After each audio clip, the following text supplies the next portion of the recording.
ça devrait commencer incessamment sous peu. Cette formation, elle devrait durer environ 1 heure. Il est possible qu'on dépasse un petit peu. En tout cas, je vais essayer d'être succincte. Et si jamais il y a des passages que vous maîtrisez déjà parfaitement, alors on pourra passer à autre chose. Si vous souhaitez qu'on insiste sur d'autres passages, là aussi, le privilège du petit groupe fait que ça pourra se faire sans problème. Euh, je voudrais simplement vous présenter peut-être l'association que tout le monde ne connaît pas forcément au même niveau selon vos présentations. On est donc les jeunes ambassadeurs pour le climat. On a été renommé très récemment la jeunesse ambassadrice pour le climat et la biodiversité. Mais on est toujours abrégé en JAC. On a changé ce nom pour des questions d'inclusivité. Et notre objectif premier, c'est d'outiller les jeunesses pour que les jeunes puissent porter leur voix dans les instances internationales. Donc, on a trois grands domaines d'action et d'expertise. Le premier, ce sont les formations, puisqu'on se forme en interne, comme aujourd'hui, où ça a été ouvert, mais c'est généralement un petit groupe entre nous. Et également, on intervient dans des établissements scolaires, et ça, on aura le temps d'y revenir pleinement aujourd'hui. On fait aussi beaucoup de travail de plaidoyer, puisque une fois que les jeunes sont formés, l'idée, c'est qu'ils ont la possibilité d'émettre des revendications. Et le travail du plaidoyer, c'est de recenser toutes ces propositions et de les porter à différentes échelles, que ce soit à l'échelle municipale, là dans le cadre des municipales qui arrivent en mars, ou à l'échelle nationale, voire internationale, dans le cadre des COP. Et puis justement, le troisième volet de notre expertise au sein de la JAC, ce sont les négociations internationales, puisqu'on porte entre autres un projet qui est le projet des jeunes délégués, qui est un projet interministériel et par lequel il y a trois jeunes délégués actuellement qui font vraiment partie intégrante de la délégation française, qui vont au COP au sein de la délégation française, mais qui sont intégrés dans la société civile, comme dans notre association, pour faire le lien entre eux, enfin, pour faire le pont entre les jeunes et l'administration, les autorités publiques. Et donc, c'est aussi cette institutionnalisation et la proximité qu'on peut avoir avec les pouvoirs publics qui font toute la légitimité et probablement aussi la pertinence de notre association dans le cadre des interventions. Et moi, là-dedans, je suis co-responsable intervention avec Titouan, qui n'est pas présent aujourd'hui, mais dont vous avez la petite photo. Et notre rôle, c'est justement de rechercher, d'organiser et d'animer les formations.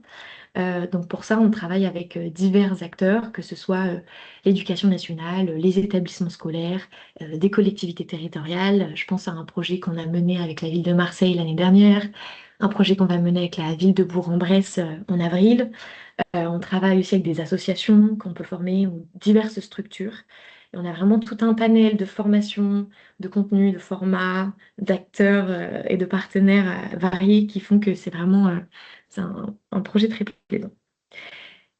Tout ça pour vous dire aussi que cette présentation aujourd'hui, elle émane pas d'une quelconque expertise scientifique de ma part, puisque je n'ai pas étudié, je n'ai pas fait d'études sur le sujet. Cette formation, elle est basée donc sur notre retour d'expérience en tant que co-responsable d'intervention et aussi sur des ressources scientifiques dont je vous ai mis, j'ai essayé de recenser un maximum les plus pertinentes et les plus importantes. Dans la bibliographie, je pourrais vous envoyer la présentation dans un mail à l'issue de cette présentation. Et comme ça, si vous souhaitez approfondir des choses, voilà, n'hésitez pas. Ce sont des rapports scientifiques, des études scientifiques sur lesquelles on s'est appuyé. Et c'est ce qui nous permet aujourd'hui de prétendre essayer de vous apprendre des choses. Voilà. Euh, Peut-être pour revenir simplement et s'accorder sur ce qu'on appelle former les jeunesses aux enjeux environnementaux, en fait, on a utilisé des termes très génériques. Mais la notion de formation, elle doit quand même être distinguée de la notion d'éducation, puisque éduquer en latin, ça a deux racines, c'est à la fois educate et educere. Et donc, littéralement, éduquer en latin, ça veut dire tirer hors de, conduire vers, donc c'est l'idée d'élévation. Et à côté de ça, la formation, c'est un aspect beaucoup plus pratique. C'est vraiment une mise en action et généralement, quand on regarde les formations qu'on fait au quotidien, c'est des sujets un petit peu plus ciblés. Je crois qu'il y a un micro qui est resté ouvert, il y a un petit écho. Hop. Euh, Bonjour Désiré, je crois que ton micro est resté allumé et du coup, ça fait un petit écho. Est-ce que tu pourrais couper? Merci beaucoup. Et bienvenue à toi, du coup. Désiré qui fait aussi partie de l'association. Euh, super. Donc voilà, la formation, elle vient vraiment mettre en pratique l'objectif d'éducation qui est un objectif sur le long terme. Quand on parle des jeunesses, ici on s'appuie nous sur la définition onusienne, donc de Jungo, selon laquelle sont jeunes les personnes ayant jusqu'à 35 ans. Et quand ici on parle des enjeux environnementaux, c'est ici aussi un terme très générique pour qu'on puisse englober là aussi le cadre onusien qui est un cadre fondé sur une triple crise planétaire, crise de pollution, crise climatique et crise écologique. Donc vous voyez qu'on va essayer de brasser euh, les formations aux enjeux environnementaux d'une manière très large.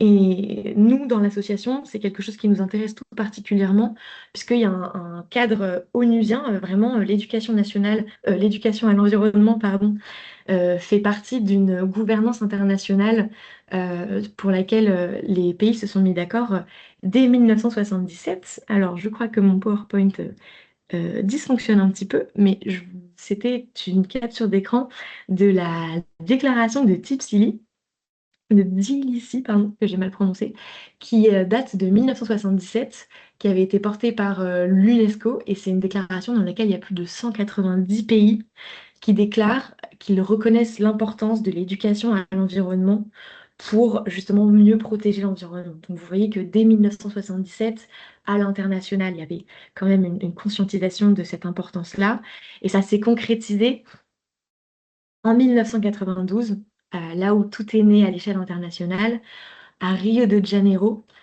au sommet de la Terre. Vous savez que c'est ici qu'on a signé toutes les grandes conventions cadres relatives à l'environnement et dans laquelle on a notamment pendant laquelle on a notamment signé la convention cadre sur les changements climatiques qui dispose, vous voyez, à l'article 6 de l'engagement de tous les États, donc 193 États à l'époque quand même, 193 États qui s'engagent à promouvoir l'éducation à l'environnement à l'échelle nationale. Et ça, comme c'était cadre, ça a été amené à être précisé, notamment en 2015 lors de l'accord de Paris à l'article 12, qui réitère voilà, l'importance de l'éducation et de la promotion de l'éducation à l'environnement, et qui se concrétise aujourd'hui par un programme international qui s'appelle ACE, euh, Action for Climate Empowerment, et qui a 6 grands objectifs qui vous sont projetés là dans dans cette petite liste euh, qui concerne à la fois l'éducation, la formation, l'accès du public à l'information relative aux enjeux environnementaux. Donc c'est pour vous dire qu'il y a tout un vrai cadre onusien et que l'éducation à l'environnement ne s'arrête pas uniquement à des initiatives locales. ACE, d'ailleurs, ce sera un des grands enjeux de la future COP pour le climat en Turquie à la fin de l'année. Donc, on va en entendre parler, toutes ces questions de désinformation environnementale et de la place des jeunes aussi dans le processus diplomatique. C'est vraiment un enjeu toujours actuel, alors même que ça fait plus du coup de 50 ans qu'on en parle à l'échelle internationale. Et nous, on en entend notamment parler, puisque ça s'est beaucoup concrétisé justement aussi à l'issue de l'accord de Paris, par les objectifs de développement durable. Le quatrième objectif de développement durable, il porte sur l'éducation. Enfin, oui, il porte sur l'éducation et on a l'objectif 4.7 plus précisément, qui porte sur l'éducation au développement durable. Alors ici, c'est intéressant, vous voyez, parce que depuis tout à l'heure, moi, je parle de l'éducation à l'environnement pour avoir un terme très générique. Et en fait, à l'échelle internationale, on parle d'éducation au développement durable, ce qui se voit très concrètement à l'échelle française, puisque vous voyez selon ce graphique de l'UNESCO que même quand on forme aux enjeux du changement climatique, dans plus de 40% des cas, on parle de formation au développement durable. Et c'est une approche qui est c'est assez intéressant de le noter puisque le développement durable, c'est, pour rappel, vous savez, la conciliation, l'équilibre entre les 3 grands piliers, là, le pilier social, environnemental et économique. Et donc, c'est vraiment une vision de conciliation. En France, on a été pilier à l'échelle internationale pour mettre en place toute cette éducation. Alors, Je vous ai mis la chronologie, je ne vais pas vous redévelopper toutes les législations qui ont été mises en place, mais en fin de compte, dès les années 50, on a des initiatives qui commencent à se multiplier. On a les tout premiers éco-délégués, on en discutait tout à l'heure avec les éco-responsables. Là, les éco-délégués, la première grande initiative, elle est née en 96. Et en 2020, on a une loi qui systématise les éco-délégués à l'échelle de tous les établissements. Donc les éco-délégués, pour celles et ceux qui, comme moi, n'avaient pas les éco-délégués à l'époque au lycée, c'est des délégués qui sont élus pour promouvoir la transition écologique ou les projets écologiques dans leur établissement. Et on a des objectifs vraiment à l'échelle de 2030 assez forts dans l'éducation nationale en France. Donc la France est pionnière là-dedans. Et ce qu'on observe quand même, en tout cas c'est ce qu'a observé la sociologue Barthès, c'est une sorte de politisation de l'éducation à l'environnement. Puisque justement au départ, avec notamment tout le cadre onusien qui a poussé ça, on parlait d'éducation au développement durable, mais de plus en plus, on parle d'éducation à l'anthropocène. L'anthropocène, c'est un courant de pensée enfin, non, c'est une étude géologique qui démontre que désormais on est dans une nouvelle phase géologique, qui est la phase dans laquelle c'est l'homme qui est une force géologique et qui transforme le vivant autour de nous. Donc physiquement, c'est l'impact des activités anthropiques sur l'environnement, la nature, etc. Donc, c'est une remise en question quand même radicale de notre rapport à l'environnement, puisque vous voyez que dans le début des années 70, on parlait d'éducation relative à l'environnement. Rien que le terme d'environnement, l'environnement, c'est dire ce qui nous environne. Donc, il y a l'homme au centre et la nature, c'est ce qui est autour de nous. Avec l'Anthropocène, l'idée, c'est de dire que l'homme fait partie du vivant, et voire même qu'il interagit avec le vivant et qu'il le transforme. Donc, on a quand même cette forme de politisation qui se met en place et qui euh, amène à changer tout le format d'éducation à l'environnement. Euh, pour ça, c'était un petit peu une petite introduction pour essayer de vous montrer un peu le cadre d'éducation à l'environnement. Pour cette présentation que je vais essayer de faire succincte, et je suis déjà en train de parler beaucoup trop, je vais essayer de vous montrer un peu un cadre théorie dans un premier temps, et puis ensuite, dans une seconde partie, je pourrais vous parler plus du coup, du retour d'expérience qu'on a du côté de la JAC. Mais avant ça, je pense que ce serait pertinent qu'on revienne à des questions un peu classiques. Typiquement, pourquoi est-ce qu'on forme les jeunes aux enjeux environnementaux? Pourquoi les jeunes? Pourquoi l'éducation? Pourquoi les enjeux environnementaux? Alors, pourquoi les jeunes? On pourrait répondre de plein de manières à cette question, mais il me semble quand même qu'on a on a quand même une triple dynamique, trois grands faits qui font que les jeunesses méritent d'être au cœur de notre système éducatif sur le sujet. Déjà parce que les jeunesses sont stratégiques. C'est une population qui a une forte capacité d'action. Si on prend par exemple l'exemple du continent africain, le continent africain, c'est le continent qui a la population la plus jeune au monde. Par exemple, l'Afrique subsaharienne a une population composée à 70% de personnes de moins de 30 ans. Euh, et d'un autre côté, c'est aussi le continent qui est le plus vulnérable au changement climatique et qui pour autant y contribue le moins, puisque le continent africain contribue à 2 à 3% des émissions globales. Donc vous voyez qu'on est quand même dans un contexte de forte injustice climatique dans laquelle la jeunesse africaine a un enjeu et presque une responsabilité énorme euh, et une place très stratégique. En plus de ça, les jeunes ont une place assez importante puisqu'ils sont soumis à un paradoxe qui a été démontré par le rapport de l'ADEME qui a été publié en 2023, qui porte sur le dialogue intergénérationnel sur l'environnement. L'ADEME a interrogé plus de 1000 jeunes, je crois que c'est 1001 jeunes précisément. Ils ont produit un rapport à la fois quantitatif et qualitatif qui démontre que l'environnement est bel et bien une préoccupation majeure des jeunes. Il y a 79% de ces jeunes interviewés qui disent accorder une grande importance à l'environnement. Donc, la jeunesse a conscience des enjeux environnementaux et s'en inquiète. Mais d'un autre côté, ce qui ressort du rapport, il y a une phrase qui ressort tout le temps, c'est il est déjà trop tard. Donc le rapport est conclu à un fatalisme de la part des jeunes Français et Françaises, et le monde serait vu vraiment comme allant mal. Les jeunes en France voient voilà, un monde qui subit des crises à succession sans fin. Et donc, la jeunesse n'arrive pas à agir puisque c'est déjà trop tard. À quoi ça sert? On ne trouve plus le sens. Et il nous semble que l'éducation, elle peut avoir un rôle là-dedans, peut-être justement pour permettre aux jeunesses de retrouver un sens à l'action. Donc la grande question, c'est est-ce que l'éducation peut permettre aux jeunes justement de dépasser ce fatalisme et de passer à l'action? Alors, il y a eu plusieurs études qui ont été menées sur le sujet et qui démontrent plein de liens, finalement, à différentes échelles. Déjà, une première chose qui a été établie, c'est qu'il y a un lien évident entre l'éducation et les enjeux environnementaux. Typiquement, un des liens qui a été établi, c'est que plus on est éduqué, moins on est vulnérable au changement climatique, moins on est éduqué, moins on est éduqué, plus on est vulnérable au changement climatique, plus on est éduqué, moins on est vulnérable au changement climatique, en l'occurrence. Et ça s'applique aux enjeux, aux triples crises planétaires de manière générale.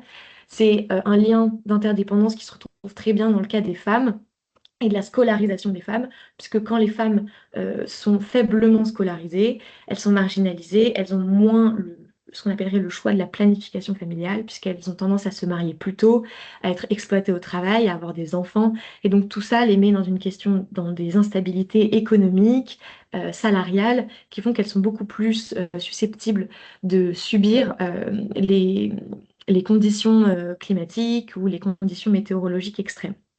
Euh, Ça, voilà, ça c'est un premier lien qui a été établi. Et puis ensuite, l'impact de l'éducation environnementale sur la conscientisation des enjeux environnementaux comme des problématiques globales a aussi été prouvé. Plus une personne est éduquée aux enjeux environnementaux, plus elle aura conscience un peu de l'abstraction de l'effondrement de la biodiversité, du changement climatique par exemple, et de les considérer comme des problématiques qui les dépassent et qui sont globales, systématiques, très complexes. Tandis que moins les personnes sont éduquées, donc scolarisées en règle générale, et même éduquées aux enjeux environnementaux, plus elles voient ces problématiques d'un point de vue localisé. Il y a des études qui ont montré, celle de Jaoul Grammar par exemple, démontre que les personnes qui sont moins éduquées et qui connaissent moins ces enjeux-là sont plus sensibles par exemple à la pollution sonore ou réduisent le changement climatique aux canicules que les personnes peuvent subir l'été. Donc ça permet voilà, de comprendre toute la complexité et de les considérer comme des enjeux globaux. Et puis, une troisième échelle aussi un peu de l'impact de l'éducation environnementale sur les jeunes, et là ça répond un peu plus directement à notre question initiale, c'est qu'en fait l'éducation environnementale a des effets différenciés. Il y a trois niveaux, on va dire, trois niveaux d'effets. Quand on développe une éducation à l'environnement, on se rend compte que l'impact est considérable sur le savoir. Là, je m'appuie sur l'étude de Van de Watering qui a été menée en 2021. Quand on éduque, il y a un impact direct et important sur le savoir concernant les enjeux environnementaux. Il y a un impact plus petit, mais tout de même considérable, sur l'attitude et les intentions de la personne qui a été formée. Typiquement, si je suis formée aux enjeux environnementaux, je vais plus avoir tendance à développer des sentiments positifs concernant la protection de l'environnement. Je vais, voilà, je développe des sentiments positifs à cet égard-là et je me sens motivée pour les protéger. Mais je passe pas à l'action. Et justement, à notre question, est-ce que ça permet de passer à l'action? Eh bien, en fait, très peu. Le lien entre l'éducation à l'environnement et le passage à l'action, on va dire, des éco-gestes n'est pas évident. Il est possible, mais il est vraiment minime selon Van de Watering. Et donc, ça fait partie des limites. Alors justement, la question qu'on peut se poser, c'est comment est-ce qu'on peut faire pour essayer de maximiser ce petit impact et faire en sorte de passer de l'éducation à l'action. Il y a eu plusieurs études qui ont été menées sur le sujet. Il y a une étude en 2019 qui a analysé 173 plans nationaux sur le sujet et qui a montré que dans les formations, on avait tendance fortement à présenter les jeunes comme des bénéficiaires passifs de l'apprentissage et qu'on les présentait très rarement comme des acteurs et des agents du changement. Ça, c'est l'étude de Kwok, Kwauk, qui date de 2019, qui est dans la bibliographie. Et donc, toute l'idée, justement, ce serait de réussir à faire des jeunes, au travers de nos formations, des acteurs et des agents du changement. Par exemple, Bangé, et c'est le tableau que je vous recense, enfin que je vous ai mis dans la présentation. Et pour faire court, en fait, vous voyez dans la colonne du milieu qui liste des listes, enfin des marges d'amélioration un petit peu. Il y en a deux principales. Et si on synthétise, les principales, c'est développer l'esprit critique chez les jeunes et leur donner l'aptitude, c'est les mettre en action. C'est ce qu'un un autre auteur a appelé incorporer des dispositions chez les jeunes. Donc, en fin de compte, c'est leur donner la faculté de pouvoir faire, leur donner l'aptitude à faire quelque chose. On pourrait se dire, en tant que formateur, que arriver avec un plateau d'argent, avec une formation super structurée, très bien organisée, exactement comme ce que je suis en train de vous faire, par exemple. Typiquement, c'est pour aussi faire une remise en question de ma formation actuelle. C'est leur faciliter la tâche parce qu'au moins, tac, tac, tac, tout est carré, simple et compréhensible. Mais en fin de compte, quand on leur apporte tout sur un plateau d'argent comme ça, les jeunes sont en situation de passivité. Et ce qui est important, c'est de faire en sorte que ces jeunes aient une grande marge de construction et de réappropriation des enjeux et des connaissances.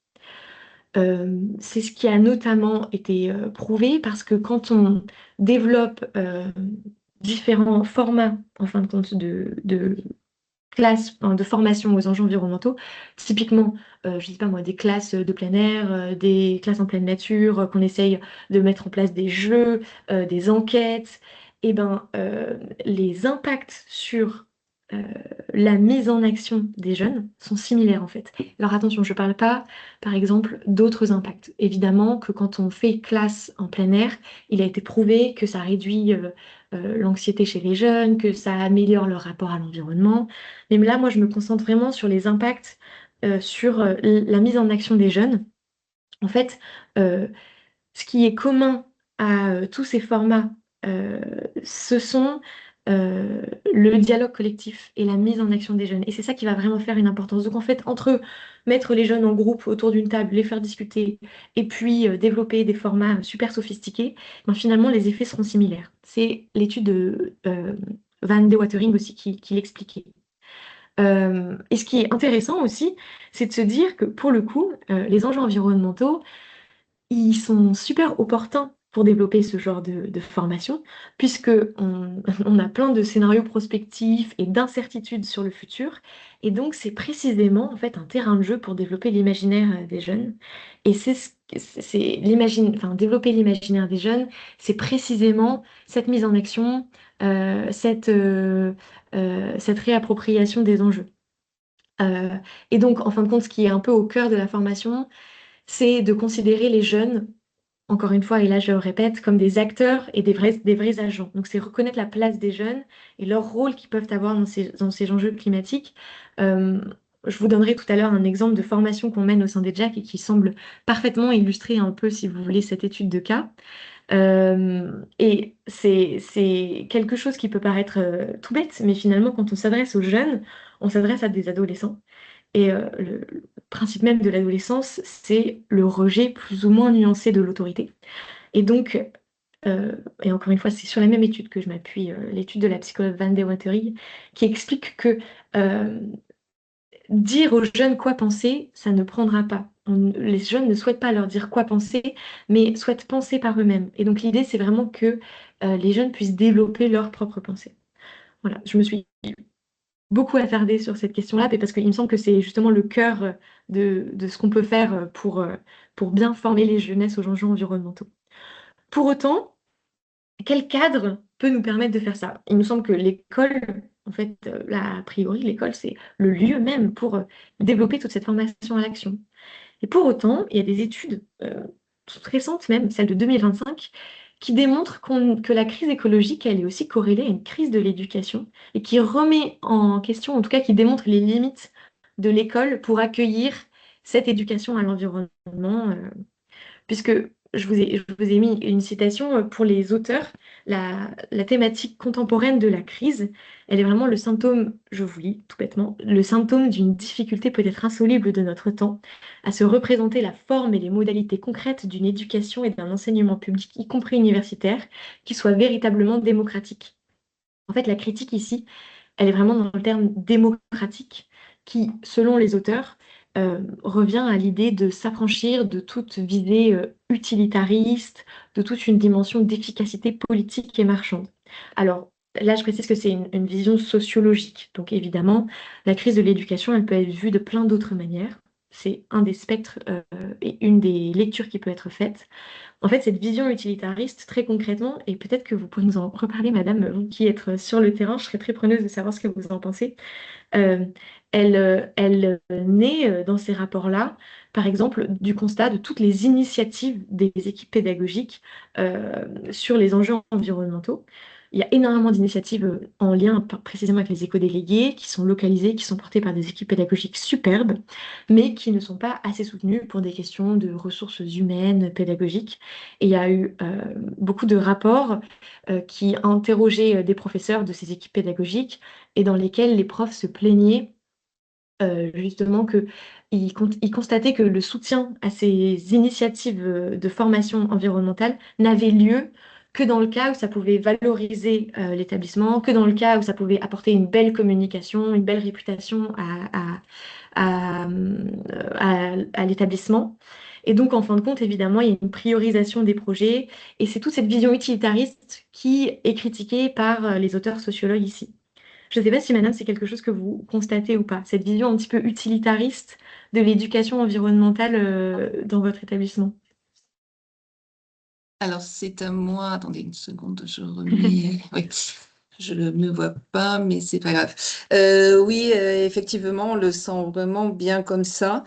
Euh, donc déjà, on a quand même, on est quand même reconnu là depuis 2, 3 ans, puisqu'on a ce qu'on appelle une brique, là, c'est-à-dire c'est une somme d'argent, enfin pour 1 heure par semaine. Donc déjà, c'est quelque part une reconnaissance, alors qu'avant c'était uniquement sur le volontariat. Mhm. Mais effectivement, c'est toujours, enfin, tout ce qu'on fait, on nous demande après de faire des espèces de comptes rendus pour que ça apparaisse au conseil intérieur, pour que ça apparaisse dans les journées portes ouvertes, etc. Alors que bon, euh, voilà, même s'il peut y avoir des choses qui fonctionnent à l'envers, dans le sens quand on propose de faire des clean-up days, c'est-à-dire effectivement du nettoyage du lycée, on nous dit, ah mais oui, mais si on fait un nettoyage du lycée, ça veut dire que le lycée, il était sale, donc il faut pas faire ça, ça donne pas une bonne image. Alors qu'en fait, on dit, ben non, c'est le contraire, quoi. Voilà, donc des fois, il faut quand même lutter un peu pour faire passer ce genre de message. Voilà. Ok. Bon, bah, donc vous venez un petit peu Mais de effectivement, si je peux revenir quand vous avez dit, est-ce que l'école est le bon endroit pour faire ça? C'est vrai que moi, j'interviens donc dans 2 cadres, c'est-à-dire à la fois en tant qu'animatrice des éco-responsables. En plus de ça, les éco-responsables par rapport aux éco-délégués, c'est que c'est vraiment uniquement sur la base du volontariat, alors que les éco-délégués à l'éducation nationale, ils sont élus par leurs petits camarades de classe. Donc, on fonctionnait comme ça avant, mais on se retrouvait avec des jeunes qui étaient élus, mais qui finalement n'étaient pas forcément très motivés. Alors que là, on s'est dit, bon, on préfère en avoir beaucoup moins, c'est pas grave s'il n'y en a pas un par classe, c'est pas grave si on en a que 5 ou 6 sur tout le lycée, mais on préfère en avoir que 5 ou 6 motivés.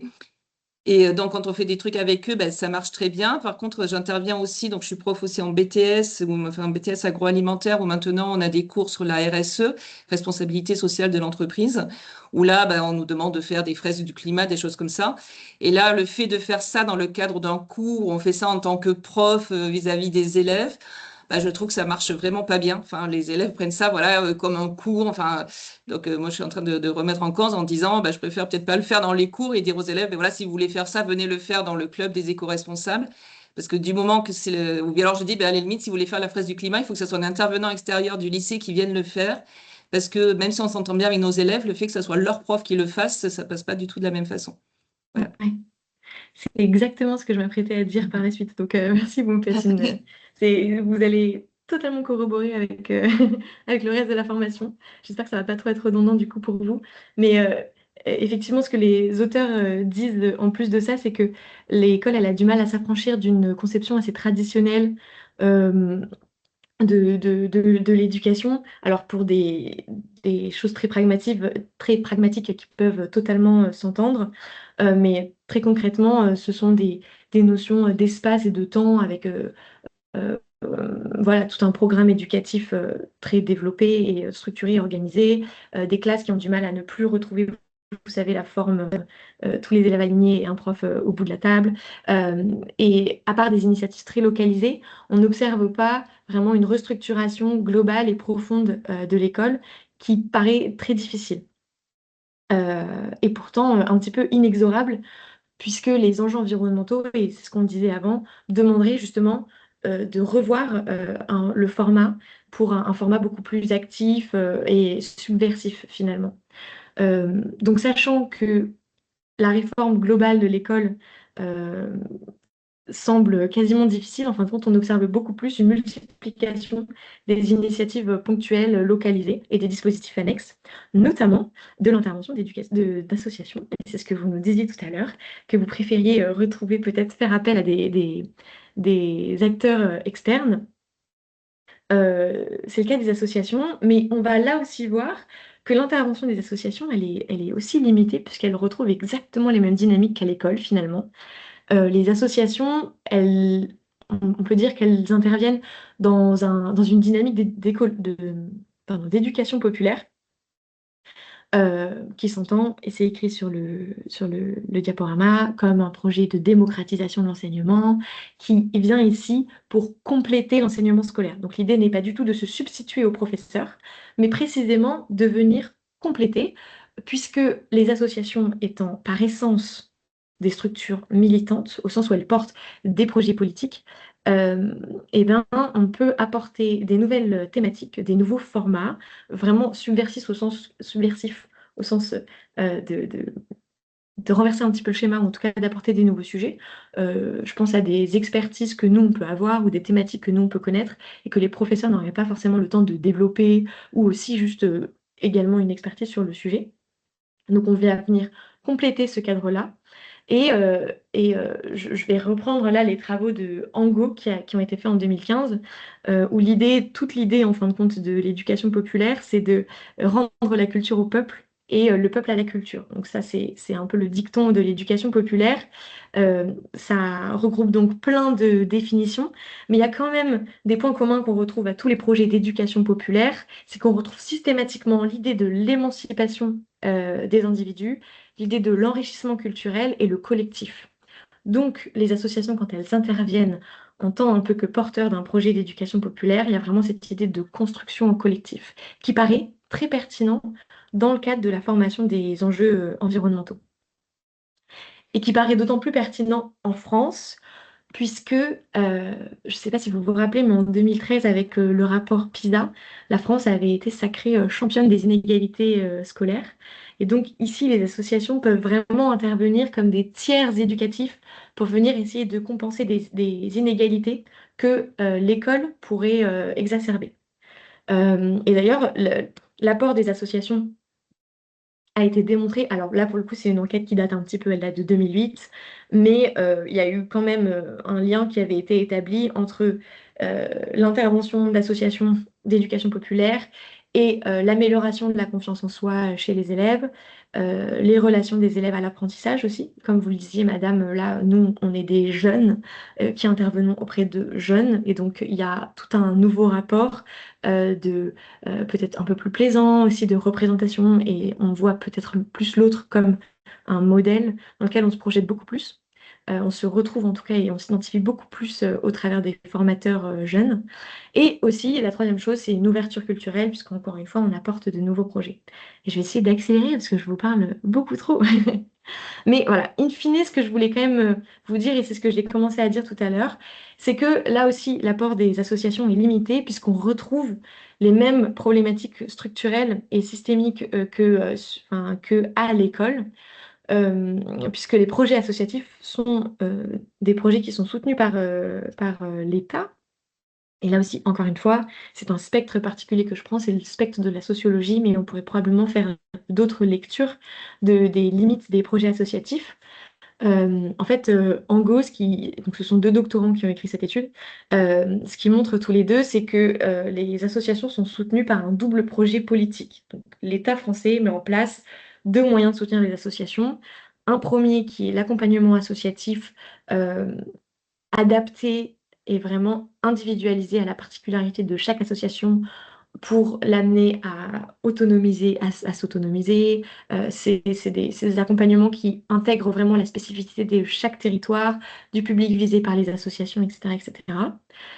Et une deuxième forme de soutien qui est un soutien économique au travers de la valorisation économique de l'association, et de sa salarisation. Euh, et donc, en fin de compte, au départ, il y avait ces deux projets politiques qui étaient globalement égaux. Sauf qu'il y a eu le chômage dans les années 80 et il y a eu la modernisation de l'État, enfin un grand phénomène de modernisation de l'État au début des années 2000, qui fait qu'aujourd'hui, la seconde forme de soutien étatique, c'est-à-dire la forme au travers de la valorisation économique, a pris le dessus sur la valorisation particulière et plus matérielle du projet associatif en tant que tel. Euh, ce qui... Donc l'État continue factuellement de s'engager pour accompagner les associations, mais dans les faits, cet engagement, il vise beaucoup moins l'émancipation des associations que le contenu, enfin que leur valorisation au travers d'employeurs. Enfin, que le fait de voir les associations en tant qu'employeurs vraiment comme des moyens d'insérer les personnes dans des emplois. Et c'est ce qui amène les auteurs à parler carrément d'instrumentalisation des associations par l'État. Donc, c'est pour vous dire l'ampleur que le phénomène prendrait. Euh, Voilà, donc pour les auteurs, ils appellent vraiment les politiques publiques à maintenir une vision pluraliste de l'intérêt général, à maintenir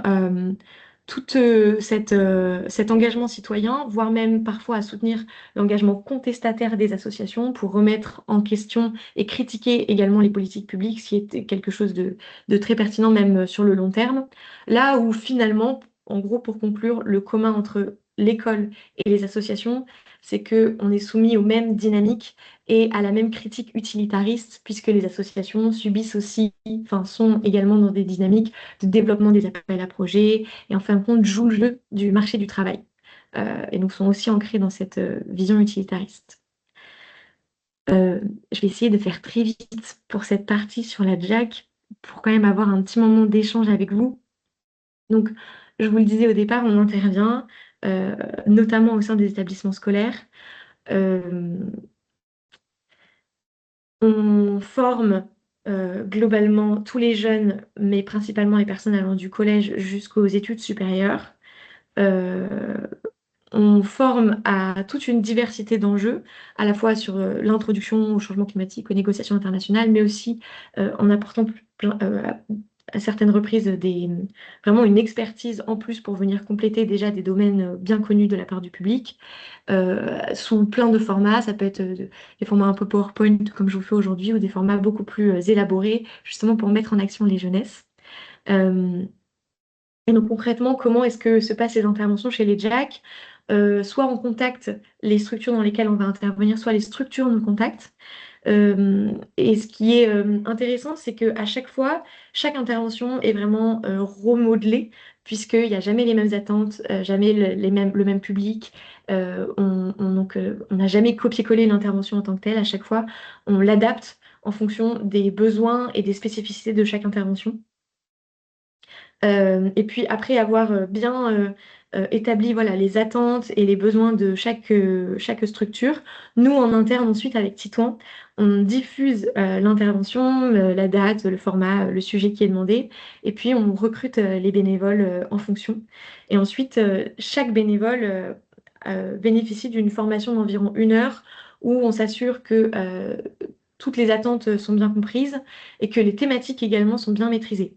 Ce qui fait que, en fin de compte, tous les bénévoles ne sont pas des experts du domaine dans lesquels ils vont intervenir, mais ce qui fait vraiment notre légitimité à intervenir, et c'est aussi ce que je vous disais au début de cette intervention, c'est qu'on s'appuie sur des sources scientifiques, et finalement, on se fait les porte-paroles des rapports scientifiques et de la science. Et c'est une approche qui peut être entièrement critiquable, remise en question et nuancée, mais nous, c'est ce qui nous permet de faire intervenir des bénévoles de 20 ans qui ne sont pas encore experts sur le changement climatique dans toute une diversité d'établissements. Et aussi en ayant l'humilité de se dire, on n'est pas expert, on va en apprendre autant que vous. Généralement, c'est comme ça qu'on parvient à intervenir. Euh, Juste en quelques chiffres, je voudrais vous dire que on intervient également dans des établissements de réseau d'éducation prioritaire qui représente environ un tiers de notre public cible, même si ça reste majoritairement des établissements d'Île-de-France. On a du mal à aller dans des REP en dehors de l'Île-de-France. Et au total, pour revenir sur les chiffres de l'année dernière, on a touché un peu plus de 1500 jeunes. Et cette année, c'est amené à croître grandement, notamment, et je voudrais terminer sur cet exemple positif, parce qu'on travaille de manière très proche avec l'Agence française du développement, l'AFD, qui a construit et qui porte le projet des simulations COP. euh, et qui, je trouve, incarne très bien, en fin de compte, toute cette théorie dont on a parlé aujourd'hui, puisque les simulations coop, l'idée c'est vraiment de donner aux jeunes, déjà de reconnaître que les jeunes peuvent avoir une place au sein du processus onusien et de tout ce qui paraît très complexe et loin de la société. Et donc pour ce faire, on leur donne des ressources qu'on appelle des fiches acteurs. C'est un petit peu l'exemple de la fiche là, que je vous ai mis sur la gauche, où les élèves vont devoir s'approprier et aller approfondir le pays, l'ONG ou le lobby qu'ils vont incarner lors de la simulation COP. Et ensuite, ils vont se retrouver autour d'une table de présentation pour négocier un texte comme la bribe que je vous ai mise sur l'écran. Et donc ça donne, mais je crois que ça n'apparaît pas sur votre écran, je voulais vous montrer des photos, c'est pas très grave. En fait, compte, les jeunes se retrouvent habillés comme des diplomates en costume cravate autour d'une table à négocier avec un langage onusien très complexe, avec des notions super compliquées comme la finance climatique. Euh, Ce qui est vraiment assez incroyable, c'est que nous, quand on intervient, on est à l'autre bout de la table et on intervient uniquement lorsqu'il y a des choses qui ne vont pas, des problématiques pour lesquelles il faut qu'on intervienne, ou qu'il y a un blocage dans les négociations. Mais autrement, les jeunes font tout le travail. Ils sont en autonomie complète et littéralement, ils construisent leur propre accord de négociation. Et donc, c'est ça qui est assez incroyable, c'est qu'on se rend compte que des élèves en quatrième ou des élèves qui sont à peine sensibilisés sur le sujet, en fin de compte, en leur donnant la possibilité d'incarner un acteur avec des intérêts, etc., les élèves jouent vraiment le jeu d'incarner l'État et finalement se retrouvent à utiliser des concepts ultra complexes d'une manière complètement facilitée et avec une appropriation vraiment incroyable. Vraiment, pour parler concrètement, on ne leur a pas donné une définition de la vulnérabilité, on ne leur a pas donné une définition de la finance climatique. Et pourtant, ils sont là à négocier sur la finance climatique.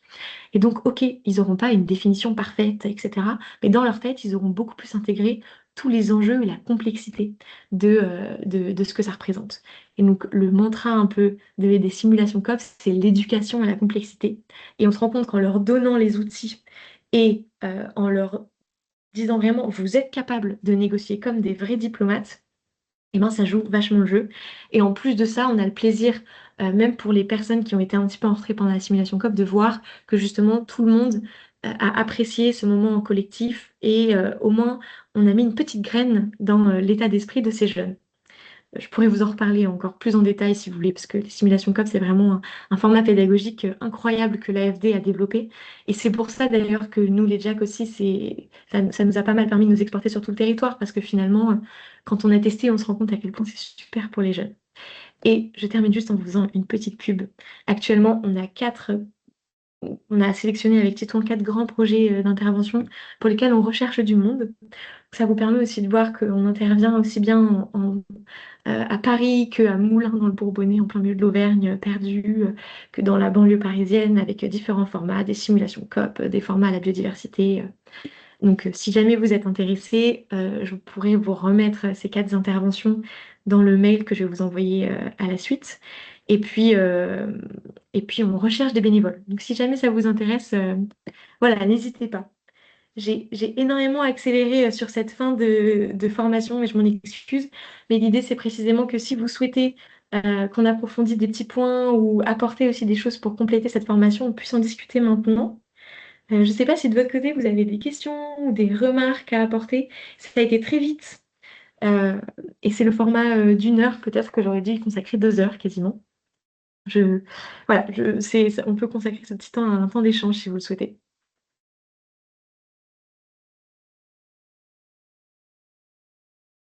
Est-ce que Oui, vous pourriez Désiré. nous dire quelle est votre formation à l'origine et comment vous êtes rentré dans l'association? Est-ce que vous êtes juste à titre de bénévole ou est-ce que vous êtes salarié de l'association maintenant?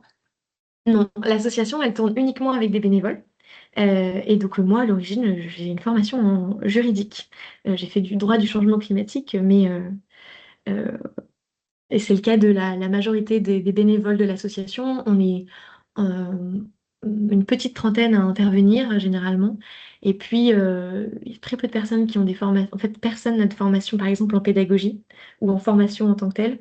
En revanche, on a vraiment des expertises en ingénierie ou en sciences environnementales sur les enjeux environnementaux. On retrouve quand même dans nos formations des liens avec les enjeux environnementaux généralement.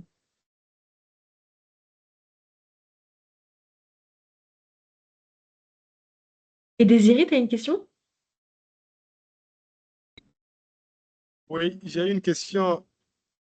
Durant le cours, la formation, je voulais écrire dans la conversation, mais je n'ai pas accès.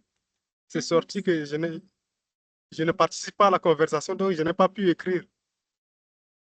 Alors dis-moi. Bien, merci beaucoup. Sinon, la formation est très dynamique et moi, ça cadre typiquement avec mon domaine d'études, car je suis en sciences de l'éducation, donc c'est carrément mon champ. Donc, j'ai Oui, c'est vrai, j'ai suivi, oublié, mais tu fais partie des rares personnes de l'association à être en sciences de l'éducation quand même. Je me demande si t'es pas le seul d'ailleurs. Donc, oui, j'ai dit des bêtises avant. On est Désiré en sciences de l'éducation. oui, donc, concernant les documents exploités pour ces formats de formation, cela m'intéresse énormément. Est-ce que ça serait intéressant de trouver, ça serait possible de trouver ces PDF de cours, des livres Oui, exploités? oui, absolument. On a Parce l'intérêt que de l'association. je vois, on a évoqué l'éducation populaire qui est très proche de la conception de John Locke. Donc, j'aimerais avoir ces documents à disposition si ça pourrait m'aider dans mes Bien sûr. études. Oui, et ben, ce que je fais, c'est que je pourrais vous envoyer les diapositives dans un petit mail juste après. Et Est-ce que donc, vous me recevez? comment?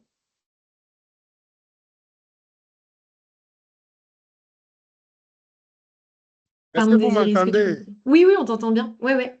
Tu m'entends pas trop, toi? Ouais. J'ai, ma connexion a un peu de problème, donc ce n'est pas bien, quoi. En Afrique, l'Internet est trop faible, donc. Mais je t'enverrai Bon, plein de merci beaucoup. ressources. Il n'y a pas de problème. Avec plaisir. Ok, merci beaucoup, c'est tout.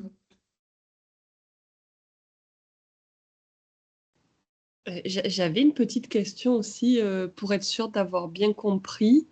Donc en gros, tout ce qui est enfin, l'éducation à l'école ou même les interventions d'associations, c'est pas ce qui pousse le plus les jeunes à l'action, mais ce qui les pousserait le plus à l'action, c'est plutôt des interventions bon, ben, d'associations, mais de personnes qui ont un âge proche du leur, et aussi le fait de faire des interventions où on les invite à eux-mêmes prendre la parole, interagir. Euh, Est-ce que c'est bien ça?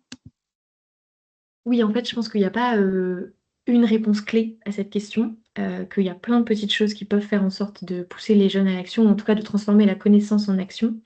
Et effectivement, certains facteurs, ça peut être l'intervention par des jeunes, parce que ça développe une notion d'empathie et de représentation de l'autre qui peut être pertinente chez eux pour se représenter des modèles. Et comme tu l'as dit, voilà, de développer des formats plus collectifs, de les mettre en action au travers d'interventions. Et les associations permettent encore une fois de venir compléter le cadre scolaire. Mais pour autant, le cadre scolaire garde entièrement sa pertinence. Et aussi, là, dans cette courte formation, c'était difficile de parler du rôle de la famille et de l'environnement des proches. Mais évidemment, sociologiquement, la famille, les amis, et tout le cadre qu'on peut avoir extrascolaire ont un rôle primordial dans toute la sensibilisation qu'on peut avoir à tout ça. Il y a des études qui ont montré que quand des jeunes, enfin, par exemple, le rapport de l'ADEME sur le dialogue intergénérationnel montre qu'en fin de compte, il y a bel et bien un dialogue intergénérationnel, que quand les jeunes commencent à développer une sensibilité à l'environnement, ils forment leurs parents, mais que aussi leurs parents ont énormément un gros rôle à jouer dans l'écho qu'ils vont donner à cette sensibilisation. Par exemple, si le jeune, il a envie de commencer à faire des petits éco-gestes, parce que ça commence comme ça, la mise en action à l'écologie, à la maison, mais qu'il est bridé par des parents qui ne donnent pas écho à ça et qui vont leur dire, comme ça, le recyclage, non, on fait pas ça ici, ou quelque chose comme ça, ou en tout cas qu'il n'a pas un cadre socio-économique qui lui permet de mettre en place ces petits éco-gestes, et ben là, tout de suite, ça va brider la chose, tu vois. Donc, c'était juste pour te dire qu'il y a plein de petites choses à prendre en considération, que c'est multifactoriel et qu'il n'y a pas forcément une réponse clé à apporter à cette question assez vaste finalement. D'accord, merci. Et puis en plus, chaque personne apprend, se sensibilise différemment. Enfin, pour chaque personne, c'est des points différents qui vont vraiment les toucher. Donc il y en a, ils vont pouvoir passer à l'action avec une intervention juste à l'école de leur professeur, et il y en a d'autres pour qui ça. Enfin voilà. En fait, je pense que ce qui est intéressant, c'est de sensibiliser de manière très variée pour pouvoir toucher les sensibilités de chacun, et les petits points qui vont permettre de différentes personnes de passer à l'action. Mais ça peut être voilà, différentes choses selon les personnes. Oui, je suis d'accord avec toi, oui. Le fait de varier les formats de sensibilisation. Oui, je suis d'accord. Et d'ailleurs, ça se trouve, il y a des personnes pour qui les interventions d'association ou à l'école, ça les touchera jamais et ce sera un petit truc sur les réseaux sociaux qui vont les sensibiliser ou ça peut être ça. Je suis d'accord avec toi. Oui, c'est vrai aussi, tout ce qui est cinéma, l'art, la culture, ça peut. Ouais, ben, justement, je trouve que la médiation artistique, c'est un très beau moyen, tu vois, puisque ça vient toucher vraiment un peu l'intimité, enfin, c'est assez viscéral, ça permet vraiment aux jeunes de s'approprier et de ressentir à leur manière très singulière le message qu'on leur fait passer. Donc, alors, j'en ai pas parlé, mais la médiation artistique, c'est vrai qu'il y a plein d'études qui démontrent enfin, les bienfaits de la médiation artistique dans les enjeux environnementaux. Donc, c'est un très bon point, Kim, je suis d'accord, ouais. Ouais, ça m'étonne pas, et ça se développe de plus en plus, j'ai l'impression, et ça permet, enfin comme il y a, j'imagine que tout ça, enfin l'art c'est tellement divers et varié que voilà, il y a plein de personnes qui sont passionnées par différentes choses qui sont liées à l'art, et donc de lier l'art à l'environnement, c'est vrai, c'est un bon moyen, un bon de sensibiliser à l'environnement, quoi, en Ouais, touchant une passion. complètement. Edgar, j'ai vu ta question dans le chat. Alors, pour te répondre, la question c'est est-ce qu'aujourd'hui ce sont les JAC qui vont vers les établissements pour proposer des interventions ou est-ce que ce sont les établissements qui réclament des interventions des JAC? C'est plus les établissements qui viennent réclamer des interventions chez les JAC, mais on a toujours cette petite période à la rentrée où on a envie de recontacter nos établissements dans lesquels on a été ou qu'on a envie de travailler avec des structures particulières et dans ce cas-là, c'est nous qui faisons le démarchage. Mais je dirais qu'à 90%, c'est quand même généralement les établissements. Et aussi, en fin de compte, on se rend compte qu'on crée des liens superbes avec des équipes pédagogiques avec qui ça se passe très bien. Et que d'une année sur l'autre, spontanément, en fait, on se recontacte pour réitérer ce qu'on a fait l'année précédente. C'est aussi beaucoup de ça.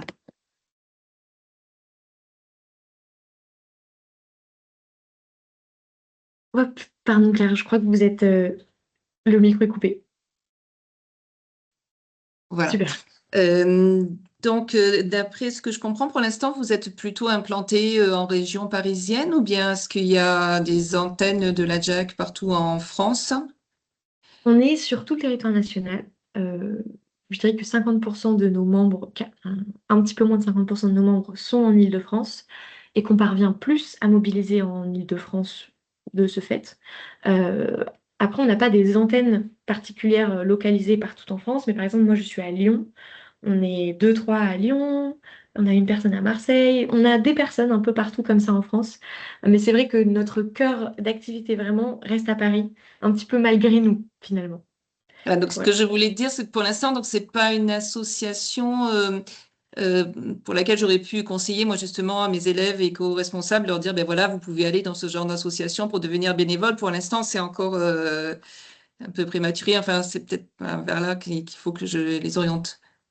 Alors, c'est au stade du lycée, c'est ça, hein, qui sont vos Oui, élèves. oui, oui. C'est vrai Lycée que... et ouais. BTS, je suis enseignement supérieur. Ouais. En fait, c'est vrai que comme on est tous éparpillés un peu partout en France, on fonctionne beaucoup avec la visio.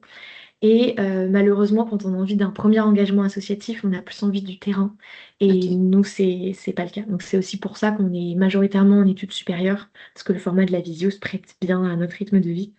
Mais effectivement, pour un lycée, c'est pas ce que je conseillerais en premier lieu. Ok. Mais après, c'est toujours possible de bénéficier, voilà, de formations comme celle-ci on peut toujours aller les orienter, nous, parce qu'on est implanté dans un beau réseau associatif. Donc, si jamais ils ont des questions, on peut complètement leur conseiller des choses ou discuter avec eux, ce serait avec plaisir. Ok. Et donc, et faire une intervention à Avignon, pour vous, Ah, mais oui, c'est le c'est bout du complètement. monde ou non? Non, non, Ah ça non, reste. D'accord. Ce genre déjà, à de. Avignon, on serait ravis de pouvoir y aller. Oui. Et en plus, non, non, bah, moi, par exemple, étant entre Lyon et Marseille, c'est la géographie parfaite. Et non, c'est complètement envisageable. En fait, pour le coup, les interventions, on en fait partout en France. On se déplace, on sillonne un peu la France de tous les côtés. Ok. Et donc, pour ça, on trouve les coordonnées, tout ça, sur votre site web, j'imagine, ou... Ouais, ou même dans le Ok. mail, là, je peux vous envoyer si vous voulez nos coordonnées ou je peux vous recontacter directement, ce sera peut-être plus simple Ok. si ça vous intéresse. Ok, ok. Merci. Est-ce qu'il y a d'autres... Oui, dis-moi, Louane. Non, mais juste pour vous dire que je dois partir et manger. Pas de Donc, souci. merci beaucoup. Mais dans tous les cas, il est 12h05, on a dépassé de Ouais. 5 minutes. Donc, merci beaucoup. Je dois aller chercher le pain en plus. À plus. À Au bientôt, revoir. Louane, salut. Et on peut peut-être aussi toutes et tous se souhaiter un bon dimanche pour aller manger Oui. ensemble. Merci beaucoup de votre présence. En tout cas, c'était très agréable de faire cette intervention pour vous. Merci. J'espère que vous avez appris des choses. Oui, merci Oui. beaucoup Camille, Ok, c'était très super. clair, très fluide, très intéressant, avec des sources très intéressantes aussi. Enfin, c'était super.